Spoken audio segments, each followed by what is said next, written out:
Software engineer మృతికి సంబంధించి పోలీసుల దర్యాప్తు అయితే కొనసాగుతోంది. ఏదో ఒక బలమైన కారణం ఉందంటూ కూడా పోలీసులు అయితే అనుమానం వ్యక్తం చేస్తున్నారు. పలు కోణాల్లో పోలీసులు ప్రశ్నలు సంధించేందుకు కుటుంబ సభ్యులను కూడా విచారిస్తూ ఉన్నారు. అయినప్పటికీ కూడా పోలీసులకు కొన్ని విషయాలు వేధిస్తున్న పరిస్థితి కూడా నెలకొందనే చెప్పాలి. గడ్కేసర్ సాఫ్ట్వేర్ ఇంజనీర్ కేసుపై పోలీసులు విచారణ అయితే వేగవంతం చేశారు. ముగ్గురు ఒకేసారి ఎందుకు చనిపోయారు, అసలు కష్టాలు లేని ఆ తల్లి ఎందుకింత కఠిన డెసిషన్ తీసుకుంది అన్న కోణంలో పోలీసులు ఆలోచిస్తూ ఉన్నారు. భర్త పుట్టినరోజే చనిపోవడానికి కారణాలేంటి? పోలీసులను వివిధ రకాల ప్రశ్నలు వేధిస్తూ ఉన్నాయి. ఏదో ఒక బలమైన కారణం ఉందని పోలీసులు అనుమానం వ్యక్తం చేస్తూ ఉన్నారు. భర్త సురేందర్ రెడ్డిని విచారించాలని పోలీసులు నిర్ణయం తీసుకున్నారు. ఉప్పల్ నుంచి గట్కేసర్ వరకు సీసీ కెమెరాలు పరిశీలిస్తున్నారు పోలీసులు. మధ్యలో ఎక్కడ ఆగారు, ఎవరితో మాట్లాడారు అనే అంశాలపై ఎక్కువగా కూడా ఫోకస్ చేసిన పరిస్థితి నెలకొంది. ఇక పెళ్లి రోజు భర్తతో చాలాసేపు విజయారెడ్డి ఫోన్లో మాట్లాడారు. ఆ టైంలో ఆందోళన కానీ ఒత్తిడి కానీ ఏమీ గమనించలేదంటూ కూడా భర్త చెప్తూ ఉన్నారు. మరి ఆందోళన ఒత్తిడి ఏమీ లేనప్పుడు ఆ తల్లి ఎందుకు ఇటువంటి డెసిషన్ తీసుకుంది అన్నది అందరినీ ఆశ్చర్యానికి గుర్తిస్తుంది. చనిపోయే ముందు చివరిసారిగా తమ్ముడికి కూడా ఫోన్ కాల్ చేసింది. Cell phone, laptop, letter forensic ల్యాబ్కు ఇప్పటికే పంపించారు అధికారులు. జనవరి 28న పెళ్లి రోజు, ఆ తరువాత 31 రోజున భర్త బర్త్డే సెలబ్రేషన్స్. అదే రోజు రైలు కింద పడి విజయారెడ్డితో పాటు ఇద్దరు పిల్లలు చేతన్ రెడ్డి, విశాల్ రెడ్డి మృతి చెందారు. మనం చూస్తూ ఉన్నాం ఆ చిన్నారులు, అలాగే తల్లికి సంబంధించిన ఫోటోలు కూడా మనం టీవీ స్క్రీన్ పై చూస్తూ ఉన్నాం. అసలు ఆ తల్లి ఏ కష్టం లేనట్టు ఉండే ఆ తల్లి ఎందుకు ఇటువంటి కఠినమైన డెసిషన్ తీసుకుంది? తనతో పాటు తన ఇద్దరు పిల్లలను కూడా తనతో పాటు తీసుకెళ్లిపోయింది ఆ తల్లి. అసలు ఆత్మహత్యకు ముందు చెల్లపల్లి స్టేషన్లో వాళ్ళు వెళ్లే ముందు ఎవరెవరిని కలిశారు, ఎక్కడ ఆగారు అన్న కోణానికి సంబంధించి పోలీసులు అయితే దర్యాప్తు వేగవంతం చేశారు. ఇప్పటికే పలు ప్రశ్నలు పోలీసులను వేధిస్తున్న సిచ్యువేషన్ కూడా నెలకొంది. అయితే భర్త మాత్రం తనతో బర్త్డే రోజు మాట్లాడిన సమయంలో ఎటువంటి హడావుడి లేదు, ఎటువంటి అనుమానం కలగలేదంటూ కూడా ఆయన చెప్పడం జరిగింది. మరి ఏమీ లేనప్పుడు ఎందుకు ఆ తల్లి ఇటువంటి డెసిషన్ తీసుకున్నదన్నది ప్రశ్నార్థకంగా మారింది. ఈ కేసుకు సంబంధించి పోలీసులు లోతుగా కూడా దర్యాప్తు చేస్తున్నారు. సెల్ ఫోన్ కావచ్చు, ల్యాప్టాప్ కావచ్చు, ఇతర సామాగ్రి ఫోరెన్సిక్ ల్యాబ్కు పంపించారు పోలీసులు. కేసుకు సంబంధించి ముమ్మరంగా కూడా దర్యాప్తు చేస్తున్నారు. అయితే అసలు ఈ మృతికి గల కారణాలు ఏంటి అన్న కోణం తెలుసుకునేందుకు గాను కుటుంబీకులను కూడా విచారిస్తున్నారు. అసలు కుటుంబస్తులు అలాగే పోలీసులు ఈ వ్యవహారానికి సంబంధించి మాట్లాడడం జరిగింది. ఒకసారి వాళ్ళు ఏమన్నారో చూద్దాం. సో ట్రైన్ ఘటన ఏదైతే ఉందో నిజంగా అందరినీ కూడా కలిసివేస్తుంది. ముఖ్యంగా తను సూసైడ్ చేసుకోవడానికి గల రీజన్స్ ఏంటి, పిల్లల్ని ఏమని చెప్పి ప్రేరేపించింది, ఏమని చెప్పి ఒప్పించింది అన్న దానిపైన చాలా ప్రశ్నలు ఈరోజు బయటపడుతున్న పరిస్థితి కనిపిస్తోంది. అయితే మేడం వాళ్ళ భర్త మనతో పాటు ఉన్నారు. అసలు భర్తతోని ఏమైనా ఇంతకు ముందు కాల్ ఏమైనా చేశారా, లేకపోతే మెసేజ్ ఏమైనా చేశారా, ఈ ఘటనకి సంబంధించి, లేకపోతే ఆమెకి ఎవరైనా ఇబ్బంది పెడుతున్న వివరాలు ఏమైనా చెప్పారా అన్న పూర్తి వివరాలు తెలుసుకుందాం. సార్ నమస్తే. ఇలాంటి పరిస్థితుల్లోనే మిమ్మల్ని ఇబ్బంది పెట్టాలని కాదు, బట్ ఏంటంటే అందరికీ భర్తకి ఏమైనా చెప్పిందా? పోనీ కనీసం తల్లిదండ్రులకి చెప్పలేదు అంటున్నారు, లేకపోతే అత్తమామకి చెప్పలేదు, కనీసం భర్తకైనా ఇలా జరిగే ముందు ఏమైనా ఎవరైనా ఇబ్బంది పెడుతున్నారని ఏమైనా చెప్పారా? స్ట్రాంగ్ లేడీ, అంత ఈజీగా డిసిజన్ తీసుకుంటే అమ్మాయి కాదు. మరి ఏమైందనేది నాకు తెలియదు, అంతే, నేను చెప్పలేను అంతే. మీరు ఫెస్టివల్కి వచ్చారా సార్? మీరు ఇక్కడికి రాలేదండి, ఫెస్టివల్ రాలేదు. ఈ మార్చ్లో రావాలనుకున్నాను, లేకపోతే ఫ్యామిలీ అక్కడ తీసుకెళ్దాం అనుకున్నాను, దుబాయ్ తీసుకెళ్దాం అనుకున్నాను. హాలిడేస్లో తీసుకెళ్దామని ప్లాన్లో ఉన్నాము ఇద్దరం, అంతే. సో మీతో బాగానే మాట్లాడుతుంది డైలీ? ఆఫీస్ స్ట్రెస్ మీ మీద చూపించలేదు? లేదు, అదేం లేదండి. అది చాలా కేర్ఫుల్, అంటే చాలా, అంటే స్ట్రాంగ్ లేడీ, అంటే ఎలా చెప్పాలంటే ఇక దేవత అన్నట్టు, అంతే. వేరే ఇక నేనేం చెప్పలేను, అంతే. సో అంటే సార్ ఇప్పుడు అంటే నార్మల్గా మీ దగ్గర మీకు ఎటువంటి మెసేజ్ కానీ లాస్ట్ మీరు ఎప్పుడు మాట్లాడారు ఆమెతో ఫోన్? 29th మాట్లాడారు, అంటే మధ్యలో గ్యాప్ వచ్చింది? లేదు, డైలీ మాట్లాడు. 28th పాప అండ్ ఇద్దరు మాట్లాడారు, మళ్ళీ 29 నేను మాట్లాడాను. 30 రోజు కాల్ చేశాను కానీ ఆఫీస్కి వెళ్ళింది అన్నారు, అందుకే నేను ఆఫీస్కి వెళ్తే కాల్ చేయను, ఎందుకంటే బిజీలో ఉంటుంది. సో 30 రోజు మీరు కాల్ చేస్తే కానీ మాట్లాడలేదు. ఓకే, తర్వాత ఆవిడ ఆఫీస్ అయిపోయిన తర్వాత ఏమైనా మాట్లాడారా? లేదండి, ఏం మాట్లాడలేదు. ఓకే, సో అసలు ఇలాంటి సిచ్యువేషన్ మీరు అంటున్నారు చాలా స్ట్రాంగ్ లేడీ అని చెప్తూ ఉన్నారు, ఎందుకంటే మీరు దూరంగా ఉన్న పిల్లలిద్దరిని కూడా ఆవిడ ఎంతో డేరింగ్ అండ్ డాషింగ్గా బ్రేవ్గా ఆవిడ పెంచుకుంటూ వస్తూ ఉన్నారు. మరి ఇంత ఘోరమైన డెసిషన్ మీరు ఇప్పటికీ ఆ వీడియో చూసే ఉంటారు, ఆవిడ ఎంత అంటే ఇంకా నేను ఇంకా ఏం చూడలేదండి. నాకు మొత్తం మైండ్ బ్లాక్ లా ఉంది. నేను అదొక కళలాగానే అనిపిస్తున్నది నాది ఇంతవరకు, ఇంకా కళలాగానే అనిపిస్తున్నది. ఏం జరిగింది అనేది ఇంతవరకు ఏం తెలియదు. వాళ్ళ మదర్తో మాట్లాడారా మీరు? అందరితో మాట్లాడారు. ఓకే. సో అంటే పిల్లలు ఏమైనా మాట్లాడారా మీతో? 28th రోజు పాప మాట్లాడింది, ఎగ్జామ్స్ కోసం వచ్చింది. డాడీ ఈసారి ఐఐటి కంపల్సరీ కొట్టేస్తాడు డాడీ అని తల్లి అని చెప్పి అంతే లాస్ట్ కాల్ అది లైఫ్.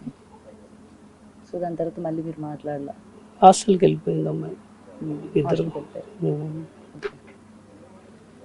సో హాస్టల్ నుంచి ఇలా తీసుకొస్తున్నా అన్న విషయం కూడా మీకు తెలియదు? తెలియదు. కనీసం ఇంట్లో తల్లికైనా తెలుసా? అది నాకు తెలియదు. అది కూడా మీకు తెలియదు. సో పోలీసులు ఏమడిగారు మిమ్మల్ని? అంటే పోలీసులు మిమ్మల్ని విచారించారా?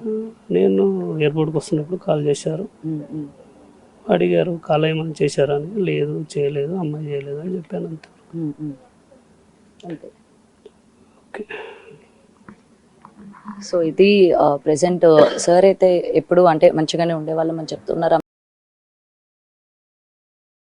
చెర్లపల్లి రైల్వే ట్రాక్పై తల్లి ఇద్దరు పిల్లలు ఆత్మహత్య చేసుకున్న ఘటనకు సంబంధించి రైల్వే పోలీసులు కేసు నమోదు చేసి దర్యాప్తు చేస్తున్నారు. ప్రస్తుతం మనతో పాటు రైల్వే డిఎస్పీ జావేద్ ఉన్నారు. ఒకసారి మాట్లాడదాం. ఏ విధంగా సూసైడ్ చేసుకున్నారు, అసలు కారణాలు ఏంటి, దర్యాప్తులో ఏం తెలియదు? 31st నైట్ అంటే ఎర్లీ మార్నింగ్ మాకు మెసేజ్ వచ్చింది, ఇట్లా చెర్లపల్లి అవుట్స్కట్ ట్రాక్లో ముగ్గురు గుడ్స్ ట్రైన్ కింద వచ్చి సూసైడ్ చేసుకున్నారు. ఇమీడియట్గా మా వాళ్ళు విజిట్ చేశారు. చేసిన తర్వాత చూస్తే దానిలో ఒక లేడీ ఉంది, ఒక అమ్మాయి ఉంది, ఇంకా ఒక మేల్ పర్సన్ లాగా ఉన్నాడు. ఆయన ఫేస్ మొత్తం డ్యామేజ్ అయిపోయింది. ఫస్ట్ మేము అనుకున్నాం భర్త ఉన్నారు, కానీ ఇమీడియట్గా మా ఫార్మాలిటీస్ చేసి మేము బాడీస్ని గాంధీ హాస్పిటల్ షిఫ్ట్ చేసినాం, మార్చరీకి షిఫ్ట్ చేసిన తర్వాత అక్కడ వీళ్ళు ముగ్గురు ఐడెంటిఫైడ్ అయ్యారు. విజయారెడ్డి అని 38 years, వాళ్ళ డాటర్ ఉంటుంది, ఆమె 18 years ఉంటుంది, ఇంటర్ 2nd year స్టూడెంట్. ఆమె కొడుకు ఉంటాడు 17 years, ఆయన కూడా ఇంటర్ 1st year స్టూడెంట్. ఆ తర్వాత వాళ్ళు ఎవరు వాళ్ళ తల్లిని వాళ్ళకి ఇంటిమేషన్ ఇచ్చినాం మేము. ఇస్తే వాళ్ళ తల్లి వచ్చింది, వాళ్ళ బ్రదర్ వచ్చిండు, యంగర్ బ్రదర్. వాళ్ళతో మాట్లాడితే వాళ్ళు ఏమన్నారు, తల్లి ఫస్ట్ 30th 30 తారీఖుకి రాత్రి 6 o'clockకి 6 PM ఆమె ఇంట్లో పూజ చేసి సొంత బండి తీసుకొని పోతుంది. అయితే తల్లి అడిగింది, ఎందుకు పోతున్నావమ్మా నువ్వు, క్యాబ్ ఆర్డర్ రాలేదు కదా అంటే, లేదు లేదు నాకు ఆఫీస్లో అర్జెంట్ మీటింగ్ ఉంది, నేను పోవాలని చెప్పి ఇంటి నుంచి బయలుదేరింది ఆమె. ఆ తర్వాత ఆమె బాబు దగ్గర హాస్టల్కి పోయి వాళ్ళ బాబుని కలెక్ట్ చేసుకుంది. మళ్ళీ అమ్మాయి దగ్గర పోయి అమ్మాయిని కూడా తీసుకొని రాత్రి సుమారు 12 ఆ టైంకి చెర్లపల్లి స్టేషన్ దగ్గర వచ్చింది ఆమె. వచ్చిన తర్వాత కొంచెం సేపు స్టేషన్లో ఉంది, అటు ఇటు ఇలా తిరిగారు వాళ్ళు. తిరిగి మళ్ళీ ఆ ట్రాక్స్ దగ్గర వెళ్ళిపోయారు వాళ్ళు, పోయి సూసైడ్ చేసుకున్నారు. సూసైడ్ నోట్ రాసింది అంటారు, అందులో ఏమని రాసింది, అసలు ఏం మెన్షన్ చేసింది, ఏం గురించి చెప్పింది అసలు? సూసైడ్ నోట్ అది కార్లో ఒక మాకు స్లిప్ దొరికింది, దాంట్లో విజయ అని రాసింది. దాంట్లో ఏం రాసింది, మా సావుకి ఎవరు కారణం కాదు, నేను నా పిల్లల్ని ఒంటరిగా వదలను, నేను అందుకే వాళ్ళు కూడా తీసుకుపోతున్నారని రాసింది ఆమె, అంతే. ఇంకేమైనా కారణాలు చెప్తే రాసిందా, భర్త గురించి కానీ కుటుంబ సభ్యులు కానీ ఆఫీస్కి సంబంధించి? ఏదీ లేదు, సింపుల్ ఇట్లాగే రాసింది. భర్త గురించి ఏం రాలేదు, ఆఫీసు ఎలాంటి ఆమెకి హరాస్మెంట్ ఉంది, టెన్షన్ ఉంది, జాబ్ స్ట్రెస్ ఉంది, లేకుంటే ఇంట్లో ఏదైనా ప్రాబ్లం ఉంది, ఏం లేదు, ఏం రాలేదు. ఏం చెప్తున్నారు విజయారెడ్డి కుటుంబ సభ్యులు కావచ్చు, ఆయన భర్త వచ్చారు, ఆయన భర్తతో ఎప్పుడైనా చివరిసారిగా ఎప్పుడు మాట్లాడింది, ఆమె చివరి ఫోన్ కాల్ కావచ్చు, వాట్సాప్ చాటింగ్ అని ఏముంది? అది ఆమె ఫోన్ అది మేము అక్కడ సైబర్ క్రైమ్ అక్కడ పంపినాము. అది ఆ డీటెయిల్స్ వచ్చిన తర్వాతనే ఎవరితో లాస్ట్ చాటింగ్ ఉంది, ఫోన్ కాల్ ఉంది, ఇన్కమింగ్ అవుట్ గోయింగ్ అన్నీ వెరిఫై చేస్తున్నాం. అది ఇప్పుడు వరకు అయితే ఏం రాలేదండి ఇండస్ట్రీలో. వీళ్ళకి పెళ్ళి ఎన్ని సంవత్సరాలు అయింది, భర్త ఎన్ని సంవత్సరాల నుంచి దుబాయ్లో ఉంటున్నారు సార్? పెళ్ళి అయ్యి దాదాపు 20 years అవుతుంది. అలా భర్త అయితే పెళ్లి కంటే ముందు నుంచి అక్కడ దుబాయ్లో పని చేస్తాడు. ఎవ్రీ ఇయర్ ఒక్కొక్కసారి 6 months అట్లా వచ్చిపోతాడు. ఆమెకి భర్తకి ఈమెకి రిలేషన్లో ఎలాంటి ఇష్యూ లేదు అని వాళ్ళ తల్లి చెప్తుంది, వాళ్ళ యంగర్ బ్రదర్ కూడా చెప్తున్నాడు విజయారెడ్డి. అంటే ఈమె సాఫ్ట్వేర్ ఉద్యోగిగా ఉంది, అక్కడ ఆఫీస్లో ఎంక్వైరీ చేసినప్పుడు ఏమైనా మానసిక పరిస్థితి కానీ కుటుంబ సభ్యులు కానీ ఏమైనా చెప్తున్నారు, అసలు పిల్లలందు కూడా తీసుకెళ్ళి చంపిందంటే?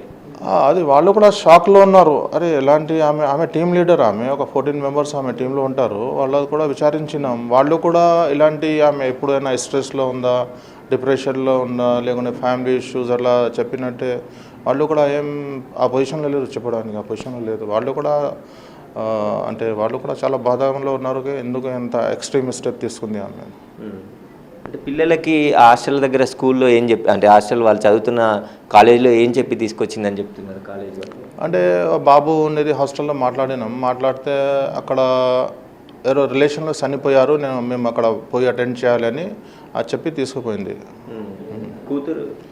కూతురు కూడా అదే సేమ్ అదే చెప్పి తీసుకొచ్చింది.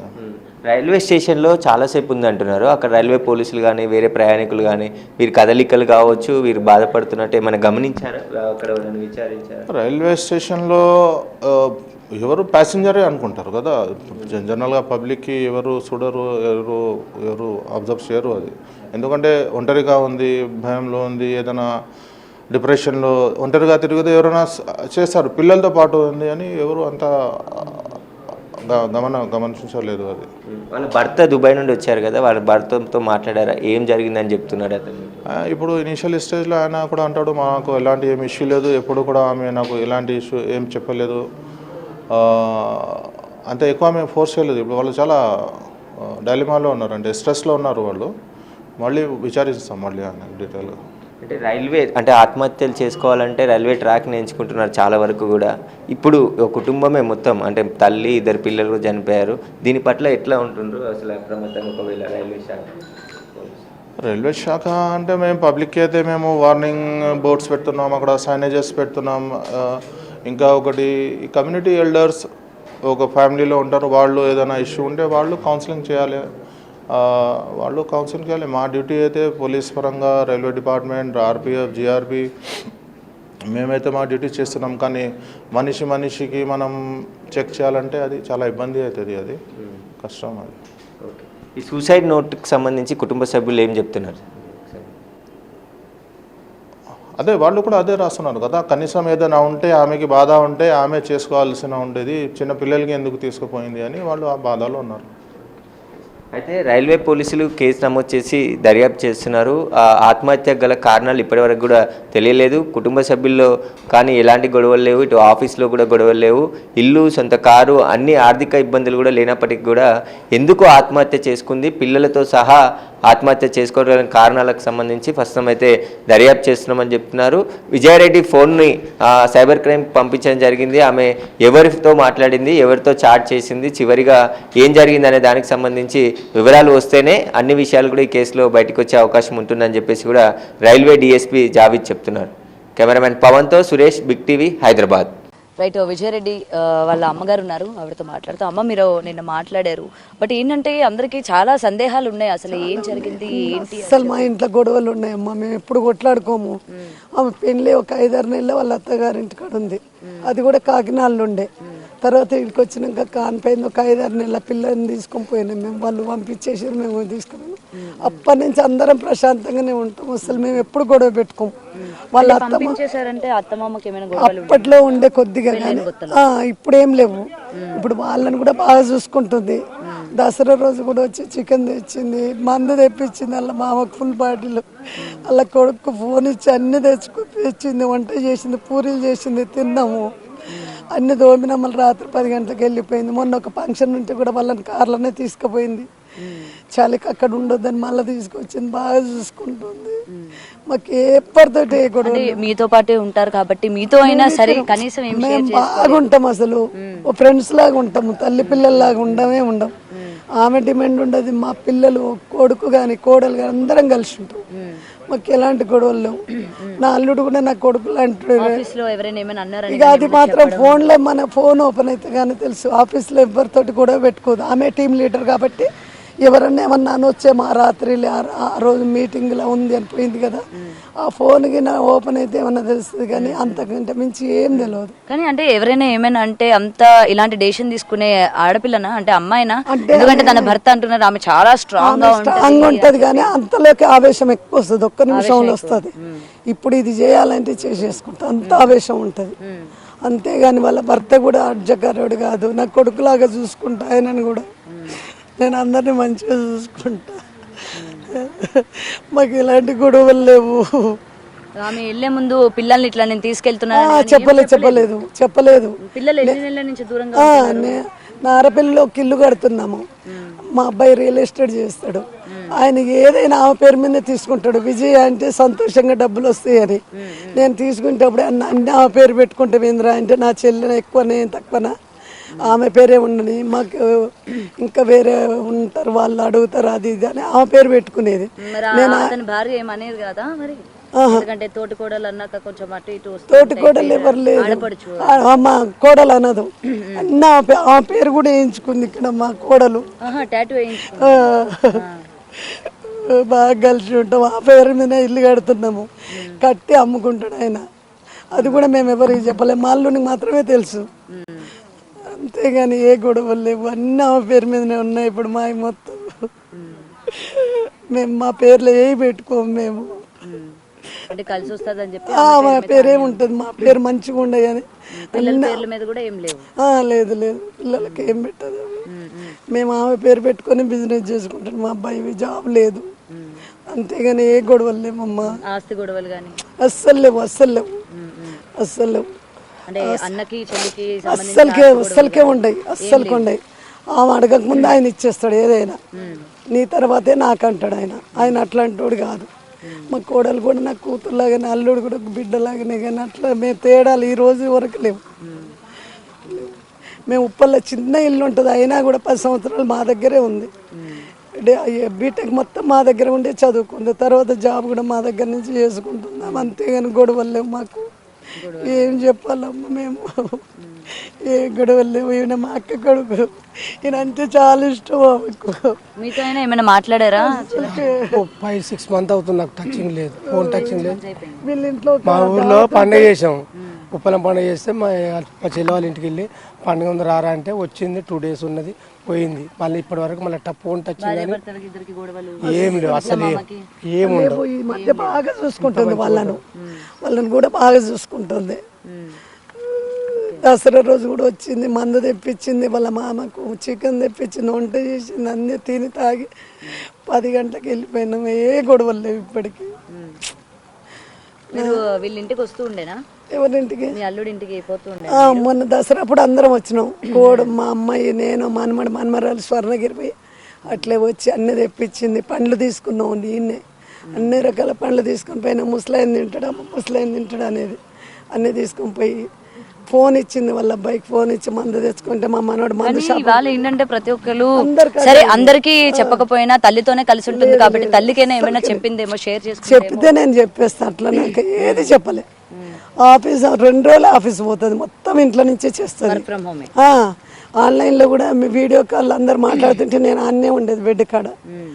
మరి ఆ రోజు మాత్రం ఏమైంది తెలియదు. అంతకంటే వచ్చింది ఆమెకి అంతకు ముందు, అంటే ఇంట్లోనే ఉంటారు కాబట్టి. అప్పుడు టీ తాగేటప్పుడు ఏదో ఫోన్ వచ్చింది, నాకు టీ ఇచ్చింది, నేను తాగుతున్నా. ఆఫీసర్లు డ్యూటీకి ఏమన్నా మాట్లాడుతున్నారేమన్నా అట్లా వినిపించుకోలేదు. ఫోన్ వచ్చినాక 1/2 hour చాయ్ పెట్టింది, ఆమె తాగింది, నాకు ఇచ్చింది, ఇంకెళ్ళిపోయింది అంతే. అంతేగాని మా ఇంట్లో కొట్లాటలు నీది నాది ఏ రోజు చూసుకోలేదు. నాకు కుప్పలు ఇల్లైనా ఇల్లైనా అంత సమానం. పిల్లలకి ఏం చెప్పింది? పిల్లలు అసలు తల్లి చెప్పిన మాట బాగా వింటారా? ఎవరో చనిపోయినరు అని చెప్పిందట హాస్టల్లో. ఆయనను గట్కేసల్లో తీసుకొని పట్టణ చెరువు పోయి ఆమెకు కూడా ఇట్లా చెప్పిందట ప్రిన్సిపల్కి. మా చుట్టాలు చనిపోవాలి, అరే నిన్ననే తోలిపోయినావు కదమ్మా అంటే, లేదు చుట్టాలు చనిపోయిన రేపు తీసుకొస్తా అని తీసుకొని పోయింది. నేను రాత్రి 11:30కి మళ్ళీ డౌట్ వచ్చి ఎందుకు ఇప్పుడు పోయింది, ఇవాళ ఇంట్లో నుంచి కదని 11:30కి ఫోన్ చేస్తే పిల్లలు తీసుకొని పార్టీకి పోతున్నా అన్నది. నాకు తెలియని పార్టీ ఏం పార్టీ నాన్న, నేను కూడా వస్తున్నా నా పార్టీకి అన్నది. నేను వస్తుంటే కదా నాన్న అంటే, నువ్వేం వద్దులే మేము ముగ్గురమే పోతున్నాం అన్నది. అంతే. ఇక లాస్ట్ ఫోన్లు ఎత్తలేదు, నైట్ అంతా చేసుకుంటూనే ఉన్నా, ఎత్తలేదు. తెల్లారి 8 గంటలకు మా అబ్బాయికి ఫోన్ చేసారు వాళ్ళు. అంతకు తప్ప ఏ గొడవలు లేవమ్మా. రాత్రి మీరు టెన్షన్ పడ్డం కానీ మీ అబ్బాయికి ఫోన్ చేసి ఇంటికి రమ్మన్నా అప్పుడప్పుడు పోతుంటది కదా, అప్పుడప్పుడు కొంచెం భయం అవుతుంది. కారు తీసుకొని పోయి ఈ మధ్యలోనే నేర్చుకుంది బాగా. కారు తీసుకొని పోతే భయపడేదాన్ని కాదు, మా అబ్బాయికి చెప్తే మళ్ళీ పోతాడు ఆఫీస్కు, ఆయనకి చెప్పేదాన్ని కాదు. అంతే. ఇలా ఎన్నిసార్లు వెళ్ళింది ఆవిడ బయట? చాలా సార్లు వెళ్తుంది. కారు తీసుకొని వెళ్ళిపోతుంది, హాస్టల్కి వెళ్ళిపోతుంది కారు తోటే. ఆ కారు కూడా మా ఇంటి దగ్గర ఉండే, పాత ఇంటి దగ్గర. ఈ మధ్య తెచ్చుకుంది కారు, ఆమెనే నేర్చుకుంది. మా అబ్బాయిని నేర్పిమంటే కసరిస్తుండని ఆమెనే నేర్చుకుంది. అంతేగాని గొడవలు లేవు, ఏం లేదు. ఏం చెప్తా తల్లి, కనీసం ఇక్కడ ఒక లెటర్ కూడా రాసి పెట్టి రాయలేదు, ఎక్కడ లేదు లెటరు. కారు లేదో ఉందంటారు మరి, కానీ నాకు తెలియదు. ఆ ఫోన్ ఓపెన్ అయితే ఏమన్నా తెలుస్తుంది, ఎవరితో గొడవ అయిందా, ఎవరన్నా ఏమన్నా అన్నారా, ఏదైందో తెలుస్తుంది. కానీ నాకు ఇప్పటికీ ఏం తెలియదు. అంతే నాన్న, ఇంకేం చెప్తున్నా, ఇంతమందికి మేము చెప్పాలంటే కష్టం నాన్న. సో ట్రైన్ ఘటన ఏదైతే ఉందో నిజంగా అందరినీ